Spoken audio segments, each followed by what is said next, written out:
Comment créer une vidéo UGC pour ta boutique e-commerce qui fait plus de 10 millions de vues? Je sais que c'est la question que tu te poses car tu es un e-commerçant intelligent et tu sais que les vidéos UGC sont la partie la plus importante dans le marketing aujourd'hui d'une boutique de dropshipping. Donc, si tu veux faire une vidéo UGC, une créative publicitaire qui va t'amener des millions et des millions de vues, regarde bien la vidéo jusqu'à la fin car dans cette vidéo, je vais te dévoiler exactement comment on fait les tournages, comment on processe les scripts, comment on fait tout.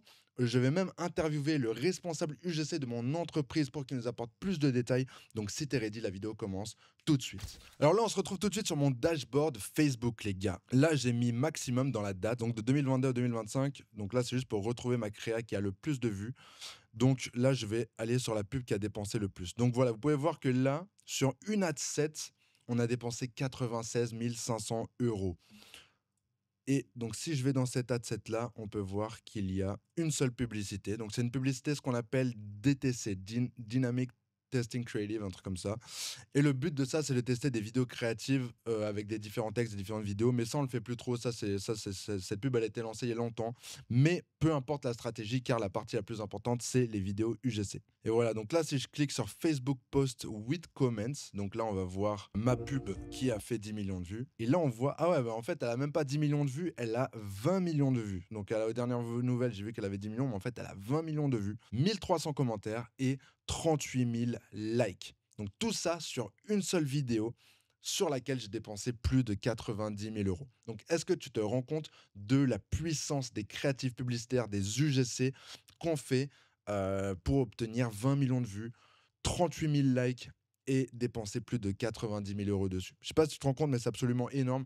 Et c'est pas la seule. On a des tas de créatifs sur lesquels on a dépensé de 20, 30, 40, 50 000 euros qui ont fait aussi des millions de vues. Là, je voulais juste vous montrer aujourd'hui la plus grosse pour que vous voyez l'ampleur de la chose. Donc tout de suite, on va passer à un petit mini vlog que j'ai fait il y a quelques semaines pour un tournage justement de vidéo UGC qu'on a fait avec une actrice locale qu'on a trouvée à Chiang Mai. Donc dans ce vlog, vous allez tout voir. Aujourd'hui, j'ai envie de vous montrer un peu notre process, comment on fait pour faire des créatives UGC pour nos publicités Facebook. D'habitude, on le fait soit chez moi ou sinon là, on est en train de construire un studio UGC au bureau. Mais là, tout de suite, bon, on va le faire chez quelqu'un dans une villa très sympathique d'ailleurs. Donc, je sais pas si je vais pouvoir vous montrer toute la villa.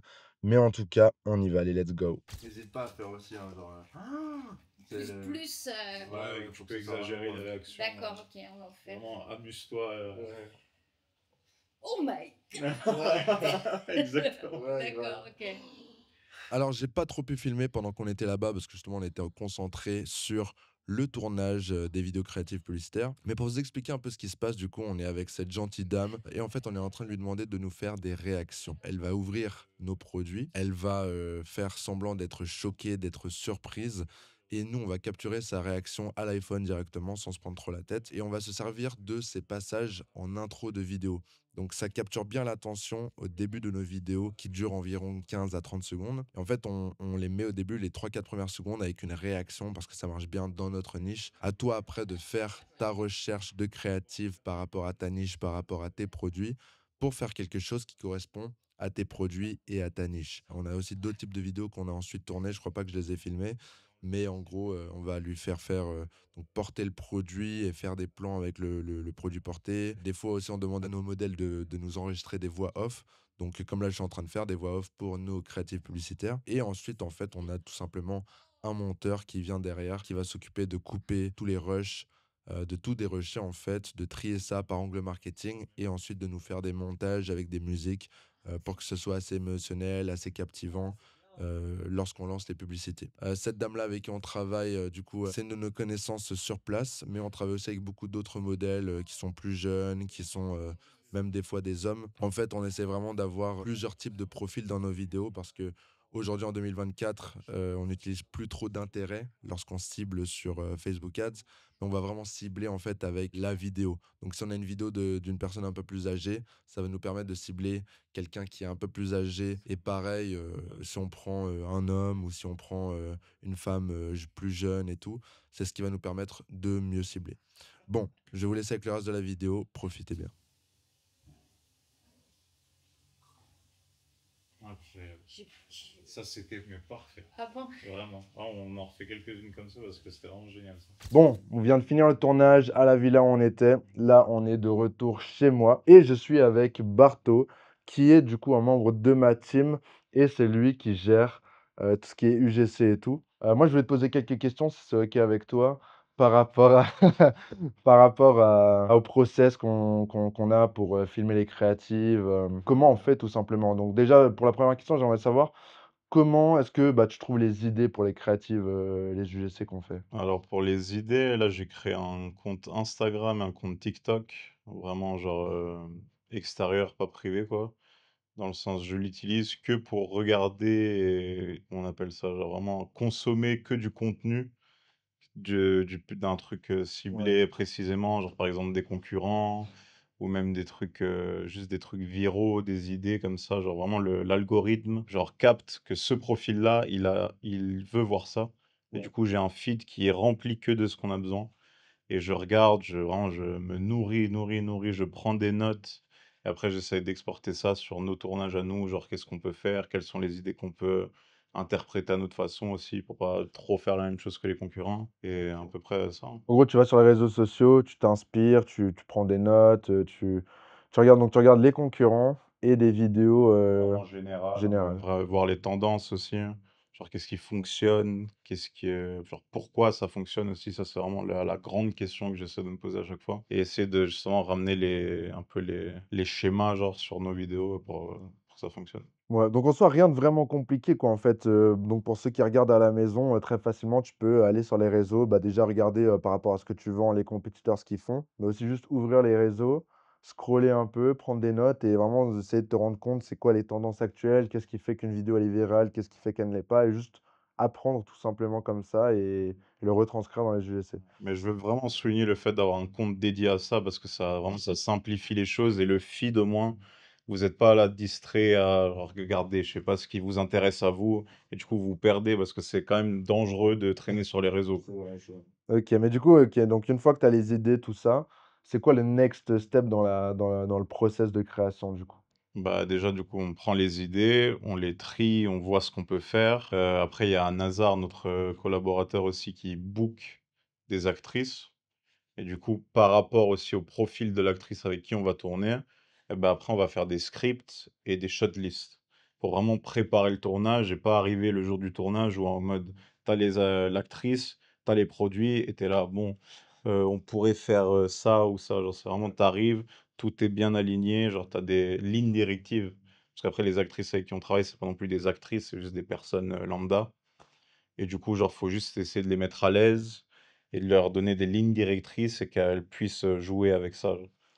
Ok, donc par exemple, comment tu vas faire tes scripts? Est-ce que tu les fais toi-même? Tu te sers de ChatGPT? Bah, genre, je vais faire quand même les premières étapes, vraiment les premiers croquis, on va dire. Je vais les faire tout seul. Et après, je vais ramener ça dans le chat GPT. Parce que je me suis fait aussi un GPT, genre vraiment dédié à ça. Genre, j'ai mon assistant UGC. J'arrive avec un truc déjà un peu ficelé et je le passe à travers ChatGPT qui vraiment l'optimise. Et après, tu vois, le script et tout, c'est pas des trucs qu'on va suivre à la lettre. Du coup, c'est pas non plus essentiel qu'il soit parfait de A à Z. C'est plus vraiment Des lignes des directrices, idées sûrement. que tu ramènes le jour du tournage et tu vois aussi le feeling avec l'actrice, ce qu'elle va plus apprécier ou pas, genre ce qui va être plus naturel pour elle. Parce qu'à la fin, l'UGC, vraiment, ce qu'on recherche, c'est le naturel. Ouais. Genre, faut vraiment créer. Genre, c'est un peu genre toute le. Exactement. Donc créer du contenu organique. Et toi, tu dis actrice, mais bon, ça peut être un acteur et une Ouais, c'est actrice. Parce que nous, on est principalement centré autour des femmes et de toute façon, de manière générale, c'est les meilleurs clients. Puis pour la shortlist, tu fais comment? Juste, tu... Shortlist, bah, je reprends des fois si par exemple j'ai trouvé vraiment une pépite sur les réseaux et que je veux faire exactement la même, bah, je vais prendre la vidéo, la diviser par séquence et faire la shortlist de conséquence en mode vraiment genre shot 1 précis, genre vraiment il y a des colonnes en mode on fait ce plan-là, il faut que ce soit ça qui soit visible, il faut que l'actrice elle fasse cette réaction et qu'elle dise ça. Genre. Donc une fois que tu arrives sur le tournage, du coup, il y a déjà tout qui est plus ou moins quadrillé. T'as Tout est le prêt, script. mais il faut quand même laisser vraiment de la place à même genre l'imagination sur le moment, genre de la, comment on appelle ça? L'improvisation. Ouais. Improvisation, ça, c'est vraiment, tu vois au feeling, même avec la même actrice, le jour X ou Y, elle va pas avoir le même mood. Du coup, tu vas plus pousser sur, un angle plutôt que sur un autre. Ou même, tu vois, par exemple, là, maintenant qu'on a commencé vraiment à travailler avec plusieurs actrices, on sait que telle actrice, tu lui fais faire plus des vidéos en mode selfie où elle fait vraiment une présentation comme si elle parlait à ses copines et l'autre, elle va être plus dans l'émotion, vraiment juste au facial, genre en mode vraiment genre une expression faciale sans mots et c'est là, en fait, tu dois comprendre les points forts et les points faibles de l'actrice et jouer sur ça. Ça, c'est pour revenir au fait qu'en fait, on essaye de créer du contenu organique, du vrai contenu, et pas juste des publicités. Et du coup, c'est ça, quoi. Faut vraiment, comme si tu crées toi du contenu avec des proches, des amis, tu vas essayer de capturer un truc authentique et pas juste un truc scripté. C'est ça qui est compliqué, en fait, c'est tout le process un peu professionnel qu'il y a autour pour rendre ça organique, genre pour rendre ça non professionnel, et genre comme si quelqu'un était en train de filmer, genre tu offres le cadeau, à ton proche et tu le filmes et c'est ça qu'on essaie de recréer mais avec toute une machination, derrière. Exactement. Et c'est pour ça aussi que faut être vraiment très, très préparé, avant le tournage, parce que sinon, bah, Ah, c'est tu essentiel, perds du hein. temps. Tu Et fais au début, 80 du travail, c'est en amont, hein. exactement. Moi, au début, je me ramenais à des genre, je filmais des UGC comme ça, sans préparation et c'était la galère totale, tu vois? Donc là, maintenant qu'on a tout ce système et tout, c'est beaucoup plus simple, ça facilite tout. Et du coup, bah, par rapport au fait de comment on trouve les actrices, bah, comme tu l'as dit, on a quelqu'un qui nous on vu qu'on est en Thaïlande, bah, en fait, on va dans les groupes Facebook, et par rapport à des gens qu'on connaît ou des gens, qui connaissent certaines personnes, on arrive à trouver déjà, 3, 4, 5 personnes, qu'on peut, utiliser souvent et après on essaye de progressivement en trouver d'autres. Parce que c'est plus compliqué pour nous, vu qu'on est en Thaïlande, de trouver des francophones, de trouver des bons profils. Mais, toi, si tu regardes cette vidéo et que tu es en France, je veux dire, utilise déjà ta famille, tes proches, tes amis et même une fois que tu as plus personne, voilà quoi, tu vas bien, même juste parmi toutes les personnes que tu connais et bah, de Leur tes réseaux, connaissance. ouais, leurs connaissances, tu peux trouver tellement de personnes avec qui tu peux filmer, tu as même pas besoin de te prendre la tête. Donc c'est pour ça que le message que j'ai vraiment envie de faire passer, c'est au lieu d'essayer de galère, de passer par des agences, passer par, des micro-influenceurs, des influenceurs, tout ça, c'est bien et ça peut marcher. Mais en fait, la façon la plus simple et d'obtenir les meilleures créatives, Le 20-80. c'est le 20-80, c'est juste de les faire toi-même, parce que déjà tu apprends énormément en termes de connaissances et tout. Oui, c'est beaucoup de travail, mais au final, bah, tu arrives à obtenir C'est ce que exactement tu veux, en fait, tu as vraiment la main mise sur tout, genre. Alors que quand tu vas passer par un intermédiaire, tu dois lui donner genre déjà, c'est énormément de travail, même juste pour faire le briefing. Tu vas donner le briefing à cette personne qui va l'interpréter et après elle te renvoie un truc que tu vas être là: «OK, mais est-ce que tu peux modifier ça?» et ça fait un ping-pong comme ça. Alors que quand c'est toi qui fais le tournage et que tu as bien préparé ça en amont, tu économises du temps et de l'énergie, mais genre de fou. même niveau budget, ça ah ouais, ça aussi, une agence, ça peut coûter, je crois minimum 80 € la vidéo ou 80 € les deux trois vidéos. Là, je veux dire, si tu prends, des gens que tu connais, bah, c'est gratuit pour les acteurs ou tu peux leur payer un kebab, j'en sais rien, tu vois? Et après voilà, il te faut quoi? Ton téléphone et c'est tout. C'est juste un peu de travail, mais au final, c'est tellement plus simple et tu obtiens exactement ce que tu veux et ça te permet vraiment de faire des micro-ajustements sur ton contenu, parce qu'on le rappelle, c'est quand même la chose la plus importante quand tu veux cibler maintenant sur Facebook. C'est plus les intérêts, les trucs comme ça, maintenant c'est vraiment juste, les créatives, et à quel point elles sont qualitatives. Donc bon, je pense pas qu'il y a grand chose à rajouter, Simer, pour, ta présence et puis, on se refait ça bientôt, quoi. J'espère que vous avez obtenu de la valeur à travers l'interview. Maintenant, je vais vous résumer un peu la chose. J'ai pris quelques notes par rapport à ça, juste pour qu'on soit bien clair. Donc, il faut apprendre des créatifs qui marchent déjà. Tu vas sur Facebook Ads, tu vas sur TikTok, tu trouves du contenu organique et du contenu pub. Tu vas t'en inspirer, tu vas apprendre, tu vas répliquer exactement les mêmes. Tu vas aussi être créatif et rajouter des choses peut-être à toi ou mélanger un élément que tu as trouvé dans une créa, un élément que tu as trouvé dans une autre créa ou dans une autre vidéo, etc. Et tu vas utiliser un peu de créativité aussi pour pouvoir faire une bonne UGC. Mais au début, je te conseille juste de recopier de A à Z parce que tu n'auras peut-être pas forcément les compétences pour faire des vidéos originales qui sont performantes. Deuxième point, c'est de faire des scripts avec l'aide de ChatGPT. Donc aujourd'hui, profite d'avoir ChatGPT pour faire tes scripts. Bien sûr, faut que tu le briefes d'une bonne manière. Moi, ce que je lui dis, c'est par exemple, en utilisant les principes de Breakthrough Advertising, qui est un livre de marketing exceptionnel, fais-moi un script par rapport à ça, ça, ça, ça, ça. Et va me pondre un script par rapport à l'étape du funnel dans lequel on est, etc.